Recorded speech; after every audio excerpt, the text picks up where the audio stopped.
এই, কি হয়েছে গো তোমার? কেউ বুঝি আর পাশে নেই? সবাই হারিয়ে গেছে?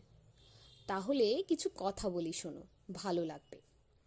জীবন যখন বড্ড একা, অনেক লোকের ভিড়ে, ছোট্ট পাখি ডাকছে দেখো, মেঘ এসেছে ঘিরে। সবাই যেন হারিয়ে গেছে, কেউ বুঝি নেই পাশে। একদিন সব হবেই সঠিক, প্রাণ যদি আজ হাসে। লাগছে যদি বড্ড একা, আমায় তুমি বলো। দূর দেশে এক পাহাড় আছে, যাই দুজনে চলো। মন খারাপের হাজার কথা বইয়ের পাতায় রেখে, সবুজ ভুবন ডাকছে তোমায়, এক ছুটে যাও দেখে। তাহলে দেখবে আর একা লাগছে না, অনেকটা হালকা লাগবে। কি, তাও হলো না? মন যদি হয় তবুও খারাপ, ক্লান্তি যদি আসে, একবার নাও নামটি আমার, সদাই আছি পাশে। এবার যদি জীবন তোমায় রাখতে যাবে একা, এক ছুটে আজ পালিয়ে যাবে, কেউ পাবে না দেখা। বুঝলে?